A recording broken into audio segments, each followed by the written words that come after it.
Hello to my family, friends, and audience in India, America, and abroad. This is Sunny Sharma doing a very interesting podcast and YouTube video for you guys on the radical importance of May Day for posterity. This is a presentation I gave for the Atlanta DSA Political Education Committee yesterday. But I wanted to record it to just really emphasize the importance of International Workers' Day, which happens around the globe. It's celebrated in many countries, and for some countries it's a holiday, and in some countries it is honored by workers. But we'll see that it has been contested through media and narrative control throughout history. So basically, just to start off, what are the events that led up to May Day? So basically, in the 1870s, 10% cuts in wages were made to Baltimore and Ohio railroad workers. And these workers in Martinsburg began a demonstration on July 14th, which happened to be Bastille Day, which was in honor of which happened to coincide with the French Revolution's anniversary. 2 days later, firemen, engineers, and brakemen walked off the job. 100,000 participated. There was a railroad strike of 1877, which revealed the antagonism between workers and owners. This began the period known as the Great Upheaval, which also marked the beginning of the Progressive Era. So essentially, what happened is that this railroad strike revealed a fundamental tension between workers and corporations that would define an era of rapid change and labor movements and labor organizing between the 1880s and 1917, principally in America, but would also be fundamental to movements in Europe, which was also dominated by the German Socialist Party, which also led to the Russian Revolution in 1917. So, what were they fundamentally demanding? Principally, organizations proposing an 8-hour workday. The Federation of Organized Trade and Labor Unions, also known today as the American Federation of Labor, at its national convention in October, Chicago, 1884, proposed a strike for May 1st, 1886. That was going to be known as May Day years later. With the Knights of Labor, one of the first unions ever formed, the following year, these organizations promised strikes and demonstrations in support of this proclamation, the 8-hour workday. There were also several other organizations involved: Trades and Labor Assembly, the Socialistic Labor Party, and the local Knights of Labor. So, what is May Day essentially? Uh, May Day is International Workers' Day. It's an official holiday in almost 80 countries, public holiday in over 160 countries, and is celebrated by marches and rallies for workers' rights.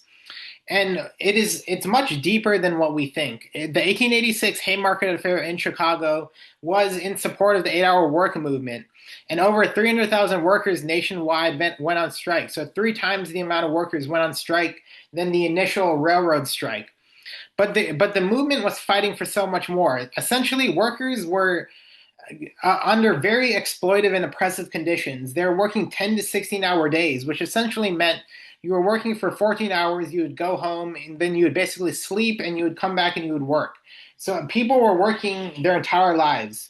They're working for higher life expectancies. People were dying in the workplaces because life expectancy was decreasing because of how hard working was in coal mines, in factories. They wanted safer working conditions, and they wanted an end of child labor, but they wanted something more, something which I'll talk about later, something about capitalism, which I'll talk about. How was May Day commemorated? It gained its international recognition due to the events that happened at May Day. In May 3rd, police fire resulting in May 4th mass protests at Haymarket Square of 600 to 3,000 workers, where a bomb was thrown, killing 7 cops. No one knew who threw the bomb, but essentially there was mass retaliation by the police, killing protesters, and despite weak evidence, years later, around a year and a half later, 8 anarchists were convicted and 4 were hanged. Even though these people were completely innocent, none of them were the ones who threw the bomb. And essentially, this movement was commemorated internationally as the Haymarket Martyrs in 1889 by the Second International. So, what is the Second International? The Second International was characterized by after 1870 and after the First International, socialist parties were formed throughout Europe, forming a much more organized labor movement and socialist movement with higher parliament membership. And in particular, the Second International was on the centenary of the French Revolution. It united autonomous socialist parties primarily from Europe and is a global organization of loose federation of socialist and labor parties advancing workers' rights. It was similar in strength and membership. It had similarly strength and membership of trade unions also increased, and there were many strikes. It pioneered reforms like the 8-hour workday. But something that was also important to this movement was, although this was Marxist, yet this movement was primarily the Second International, which was dominated by German delegation, was primarily a moderate reformist organization, which had a tense relationship with anarchists, the very anarchists who were convicted at the Haymarket affair, who were eventually executed. It was a high point of working class internationalism, representing millions of workers by 1912 across Europe, the United States, Japan, and elsewhere. And what this movement called for was, due to 19th century militarism among primarily European countries, including the Russia-Japan War, the Second International called for peace. So, in many ways, it was very different from the First International, and for this reason, it was very important. It was much more organized. It was dominated by the German delegation, and despite persecution of the German Socialist Party by Otto von Bismarck, who passed many anti-socialist laws, this persecution only further emboldened the German socialist parties as well as movements throughout Europe as well as America. The prevention of war became essential to this movement, but not just the prevention of war. There was a growth in international solidarity and the implications of colonialism. The imperial European wars were used the political and economic crisis of war. The socialist parties used the crisis of war to reform the economic system, and this I'll talk about later. They wanted to reform the capitalist system fundamentally. And there was a great condemnation of colonial subjugation around the world. One of the founders of the Indian National Congress attended the 1984 Congress calling for India's freedom from colonialism. But there were many pitfalls by the 1914 World War I, by World War I, socialist parties had aligned with European powers and basically detracted and degenerated much of their movement for change, and it marked a significant end and marked a particular end of a socialist period in history of the socialist movement. So future May Day inspired events.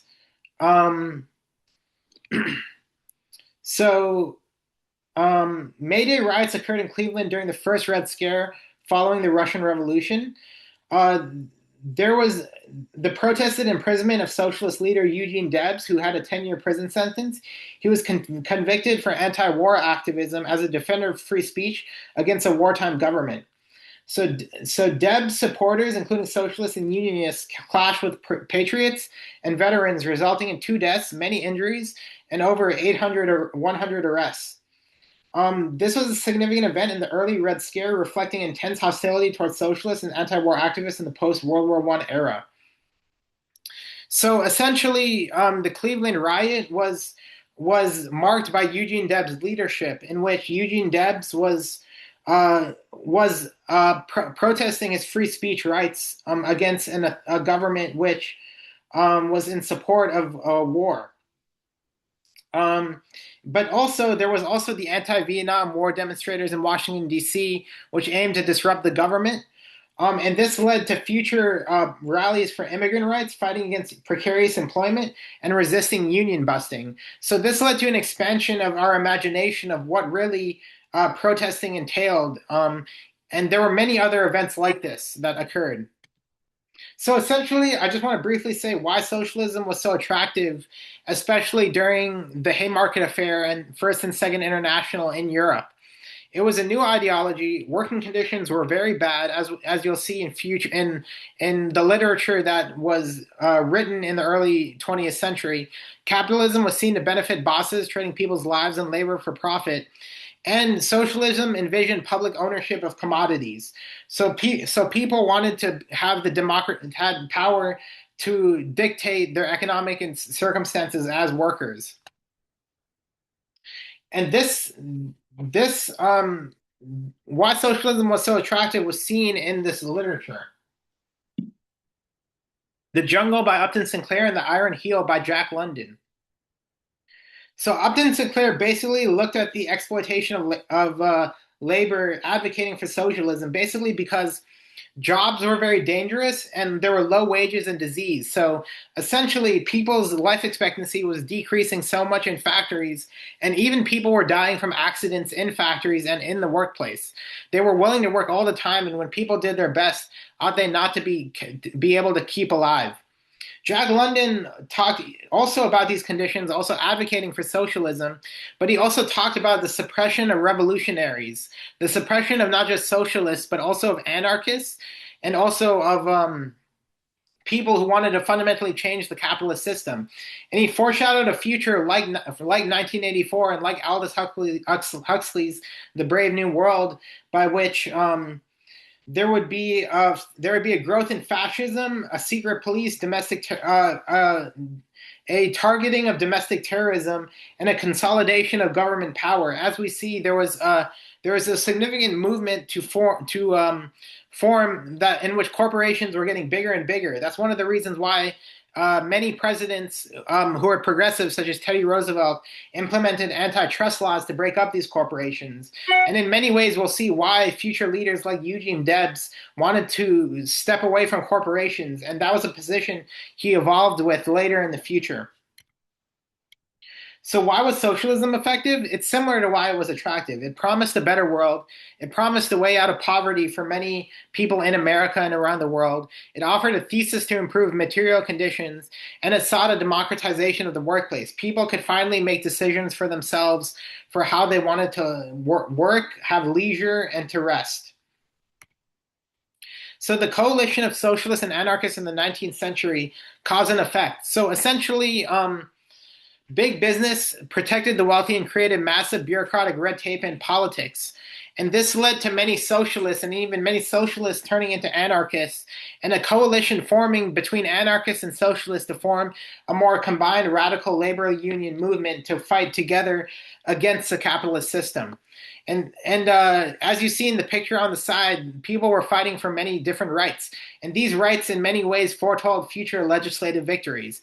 5-day week, shorter hours, right to organize, collective bargaining, abolition of child labor, higher wages, social security. So what did anarchists seek politically? An end to hierarchical structures, including government, worker control of industry like socialists sought, direct action over the bureaucratic political process. In other words, no political lobbying, and instead advocating for one big union.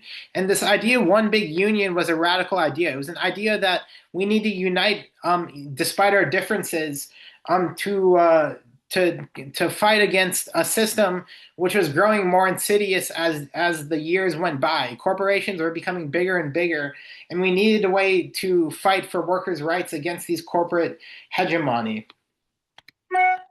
So why was May Day so radical? It sought not just the shortening of the workday, but also a radical change in the economic structure of capitalism. And this meant two things: moving away from wage slavery, which I'll discuss later, as well as workers across borders recognizing their economic exploitation across national borders. So there was an international movement and an international sentiment growing. So the May 1st, 1886 proclamation: working men to arms, war to the palace, peace to the cottage, and death to luxurious idleness. The wage system is the only cause of the world's misery. It is supported by the rich classes, and to destroy it, they must be either made to work or die. 1 pound of dynamite is better than a bushel of ballots. Make your demand for 8 hours with weapons in your hand to meet the capitalist bloodhounds, police, and militia in proper manner.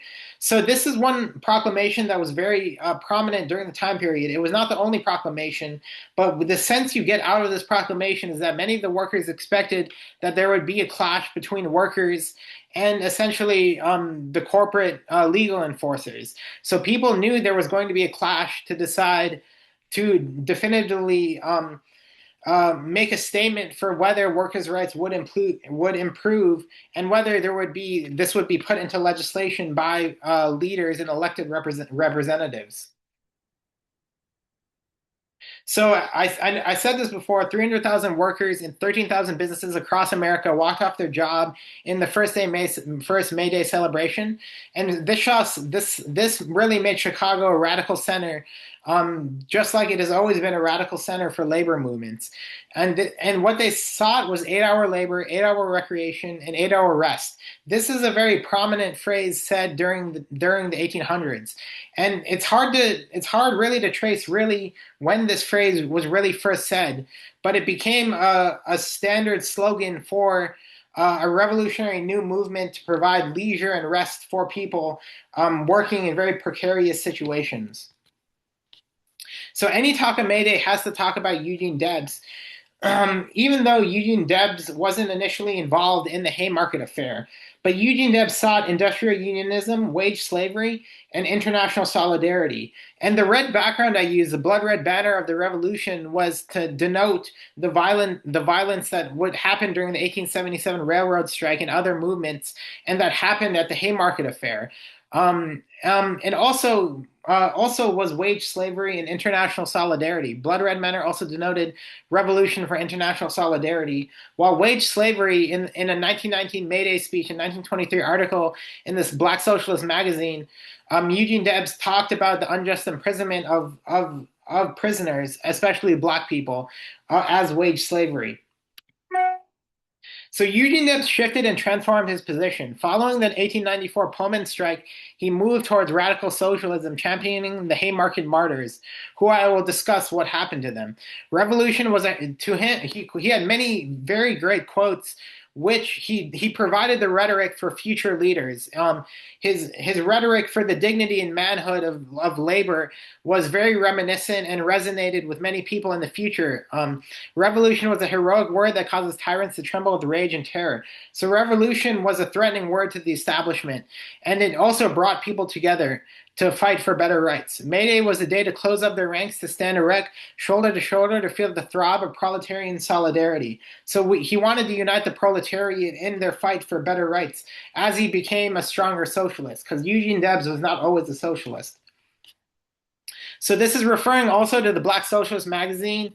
Let me minus that. The Messenger, the emancipation of all races from the oppressive and degrading yoke of wage slavery.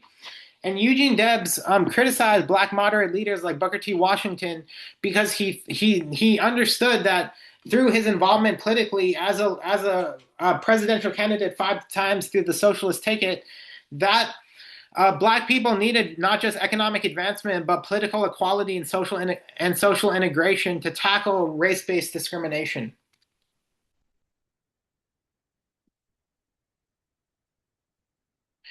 So what happened at the Haymarket Square? I talked about this a little bit. There was a public meeting in response to violence, even with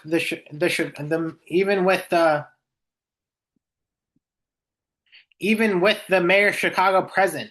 A bomb was thrown anonymously in the crowd, resulting in the police firing, killing 8 and wounding 40. 8 anarchists who were arrested, though even 3 were present at the event. These 3 anarchists who were present gave many speeches at the event to inspire many people towards a restructuring of the capitalist system and a fight for the 8-hour workday. So the trial and why it's important. This wasn't just about economic and political rights. It was about a gross mockery of justice.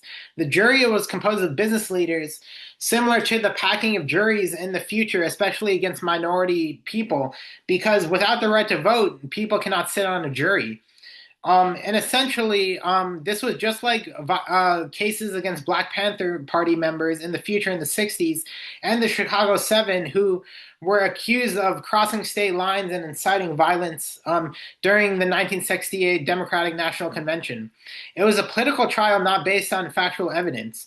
On November 11th, 1887, after many failed appeals, we had to say these names because we have to remember these people who died for these rights who were anarchists. Parsons, Spies, Engel, and Fisher were hung to death. So this really marked the first Red Scare. The Haymarket Massacre was the first real Red Scare because it painted mainstream media painted anarchists as violent and socialists as un-American. So the reason this was happening was the International Socialist and Anarchist Coalition was becoming a big threat because elected parliament and socialist membership legislatively and in trade unionisms was advocating for a general strike. And political membership of socialism in Europe, America, and around the world was growing substantially. And this was the beginning of the international movement of the blacklisting of communists. This marked the beginning of communist blacklisting. Now, I have a couple questions here just to highlight what are some things you should remember about May Day? How many countries celebrate May Day as an official holiday? It was much less in the past, but due to a rise in socialist sentiment today, especially with the rise of such movements as the Democratic Socialists in America, around 66 to 80 countries celebrate it as an official holiday. And these questions are kind of rhetorical, but in which country was it rarely recognized decades ago? It was. You'll see that in the next slide. What did this country do to wipe it from collective memory, and why is May Day growing in popularity?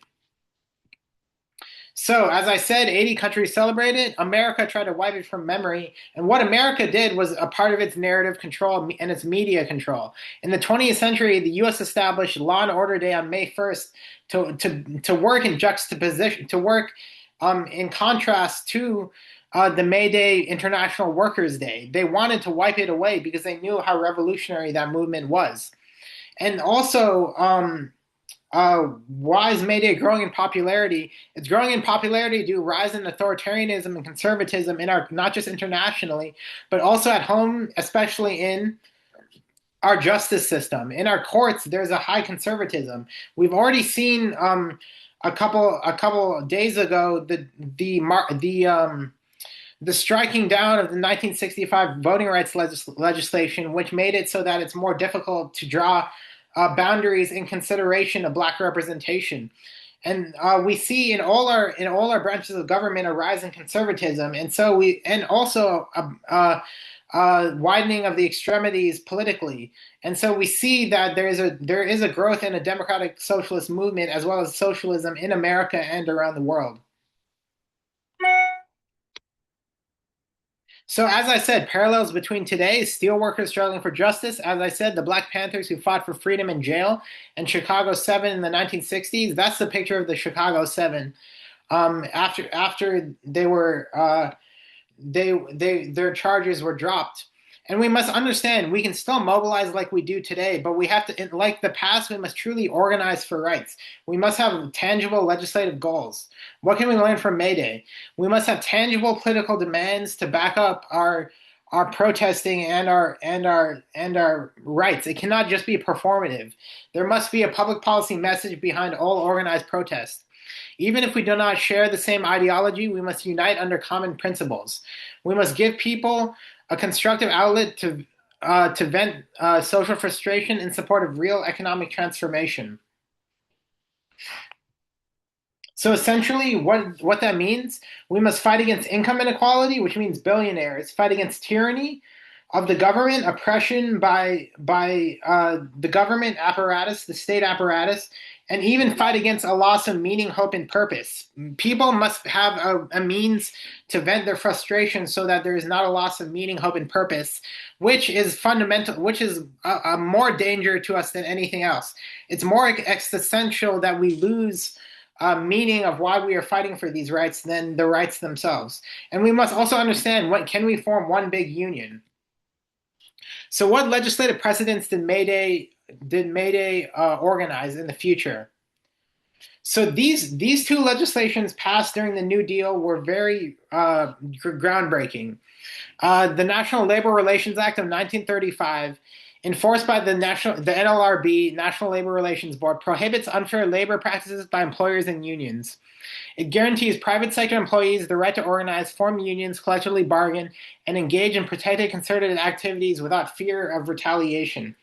So basically, bosses are liable to their employees if they violate their rights. Even though employers have found ways to work around these laws, found loopholes.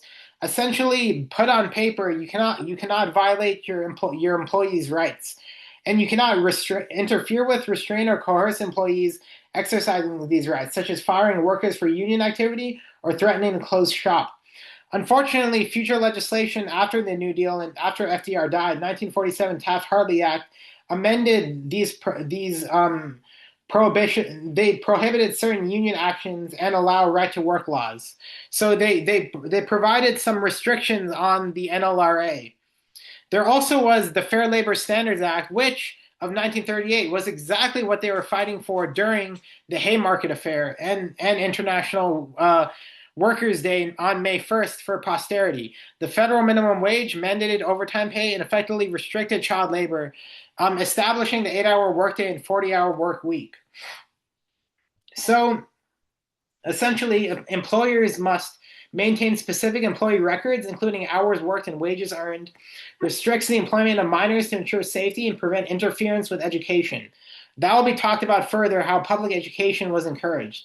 And these acts did many more things. They're much more expansive than this, but they provided the gold standard for labor protections for employees for the future. And these two acts were some of the most groundbreaking acts of New Deal legislation passed by President FDR. So why was May Day important? This is a very important slide which summarizes all the reasons why May Day is so important. So just for the top two, the transformation of the capitalist system as tied to anti-militarism and peace.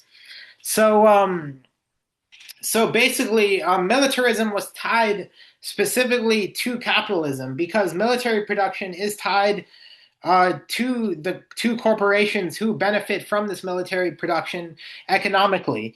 So transforming the capitalism, it has to involve a larger movement to end militarism and to make peace worldwide. The beginning of wide-scale legal and extra-legal persecution of those who oppose the capitalist system. This meant the blacklisting of communists, anarchists, socialists, and anyone who worked against the status quo. Ignited working class imaginations in the organized workplace and literature, just as I talked about with Upton Sinclair's The Jungle and Jack London's The Iron Heel. There was many literary imaginations. People were thinking more deeply about how they can organize in ways to oppose the structure of capitalism and authoritarianism, fascism, the police state that was working to undermine workers who are fighting for better rights, especially as they work in corporations. And then, very, very strongly, the idea of one big union. We must form one big union to defeat the international system of capitalism.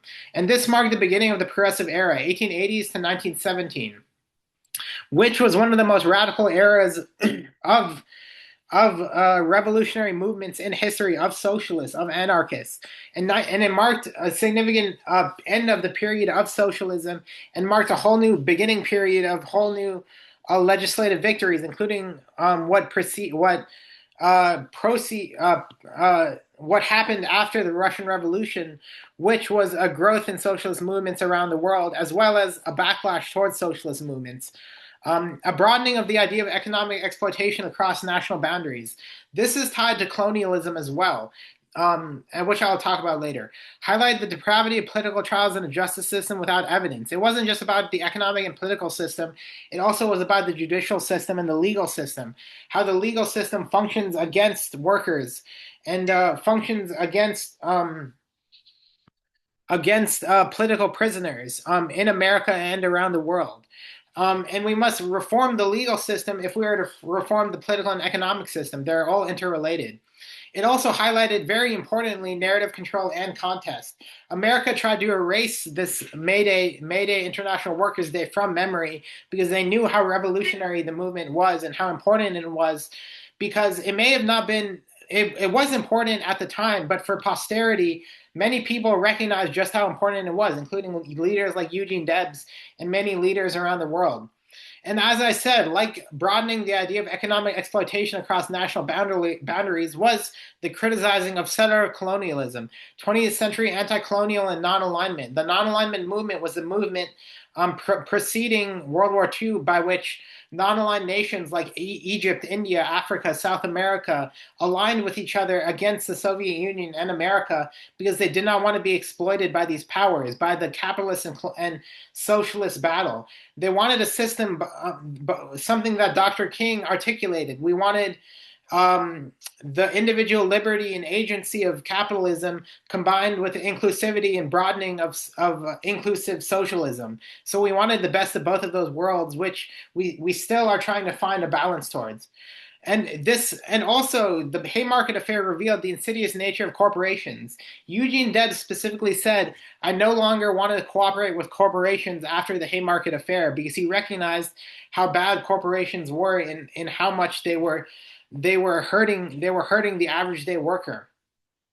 And also, with the call for the 8-hour workday and the end of child labor, it indirectly encouraged public education. Near the end of the 19th century, Germany and America, which had some very strong socialist parties at the moment and very strong socialist leadership, they also were some of the first countries to institute wide-scale public education.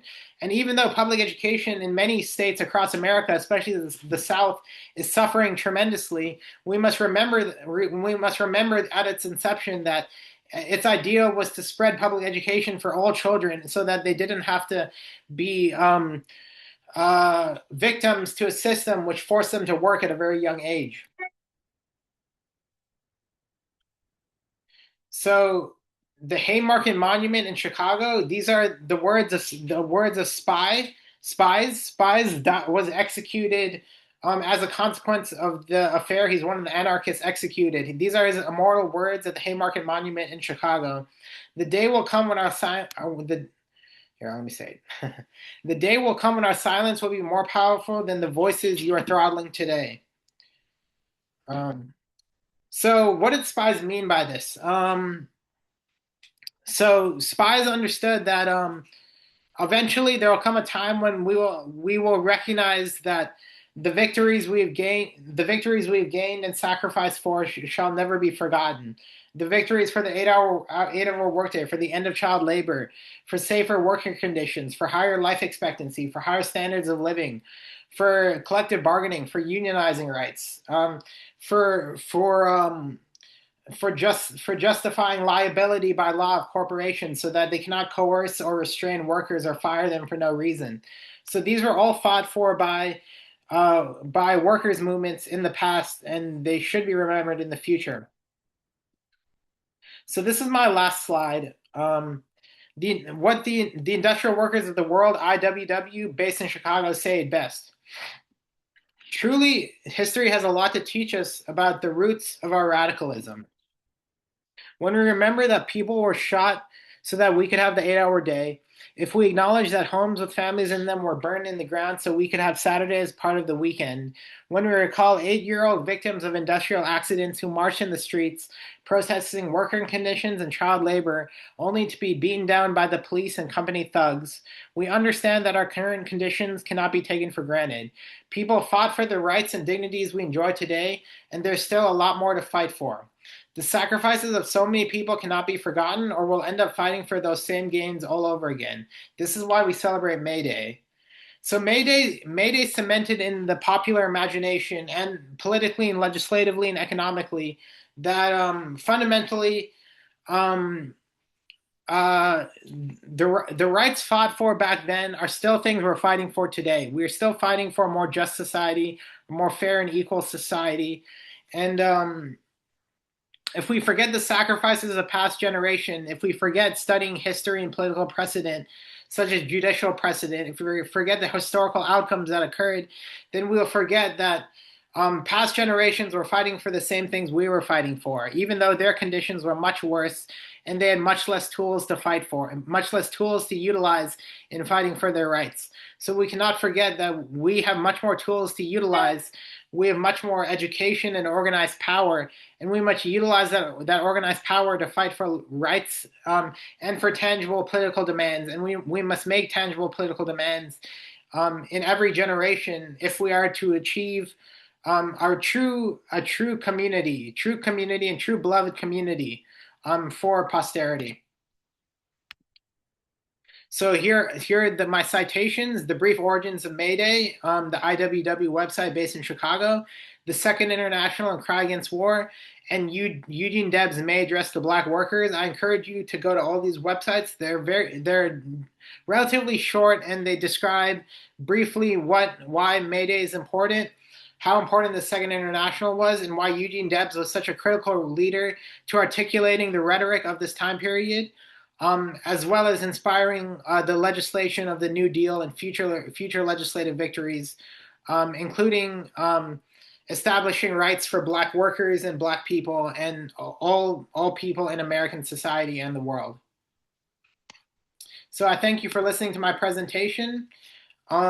This presentation was done in honor of May 1st, May Day. May Day happens May 1st, which is to honor May 1st, 1886, when the Haymarket Affair happened. It is an honor of International Workers' Day, where millions of workers across the world demonstrate and march in support of better working conditions. But we must remember to have political demands, as I continue to reiterate and rearticulate, because that is essentially what every successful movement had, whether it was the Civil Rights Movement, the New Deal Coalition, or the Abolitionist Movement, which were three of the main leftist movements in American history. And the Haymarket Affair shows that people were willing to sacrifice very strongly for our rights, and we must honor those sacrifices and honor those victories by standing up for those very same rights. So I thank you for listening, and I'll be back with a future podcast and YouTube video. In particular, I want to examine what recently happened with the recent 1965 striking down of the voting rights legislation, in which there was a striking down of the ability for Black electorates to form their own Black represented jurisdictions. So I thank you for listening, and I'll be back with a future video. Bye.